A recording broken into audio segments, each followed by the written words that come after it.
मोक्ष का मतलब क्या होता है? क्या महसूस होता है उस समय? अब मोक्ष यानी मुक्ति है। अब मुक्तियां भी 4 प्रकार की होती। हम्म सालोक्य मुक्ति, सामीप्य मुक्ति, सारूप्य मुक्ति और सायुज्य मुक्ति। ठीक है।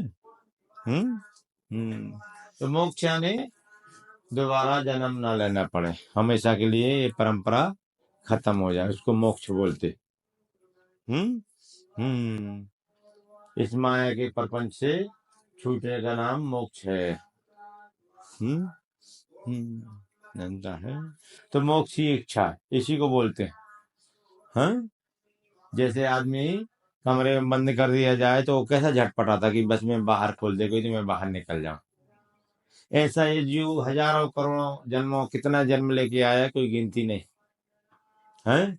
बार बार जन्म रहा, बार बार मर रहा है, अनेक योनियों में भटक रहा है, लेकिन मनुष्य योनि ही उसको मोक्ष दिला सकती है, दूसरी योनि नहीं। दूसरी योनि भोग योनि है, मनुष्य कर्म योनि। आप जैसा कर्म करेंगे वैसा उसका फल मिलेगा। भगवान का ध्यान भजन करें तो मुक्ति मिल जाएगी है। पापाचरण करेंगे तो बहुत कुछ भगवान ने बना के रखा, कुत्ता बिल्ली सुअर कौआ क्या है, कितनी योनि है, 84 लाख योनि है। तो अपने अपने कर्मों के अनुसार आपको बगैर मांगे मिल जाता है। ये मांगना नहीं पड़ता। आप जैसा कर्म करेंगे उसका फल आपको मिलता है। अवश्य में भोक्तृतम कृतम कर्म शुभाशुभम न क्षीयते कल्प कोटि शतेरपि, शिव पुराण में आता है। आपके अच्छे और बुरे कर्म करोड़ों कल्प है। 1-2 साल नहीं बोला, 1-2 जन्म नहीं बोला, कल्प आपका पीछा नहीं छोड़ते। ब्रह्मा जी की एक दिन में 1000 बार चतुर्गी होती थी।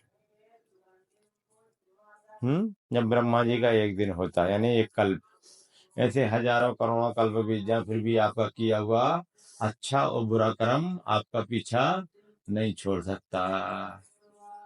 तो फिर प्रश्न उठेगा, बाबा इतने करोड़ों जन्मों के संस्कार हैं, इतने पड़े हुए हमारे कर्म हैं, उनका क्या होता फिर? तो जब हम भगवान का भजन करते हैं, जब हम भगवान से एकाकार होते उस समय सब हमारे कर्म जल के भस्म हो जाते। ठीक है ना। जैसे अपराधी ने कितना ही बड़ा पाप किया हो, फांसी की सजा हो गई हो, फिर भी राष्ट्रपति सब माफ कर सकता है। तो भगवान से जब भजन करते करते भगवान से एकाकार होते तो हमारे कर्म खत्म हो जाते, जल जाते सब।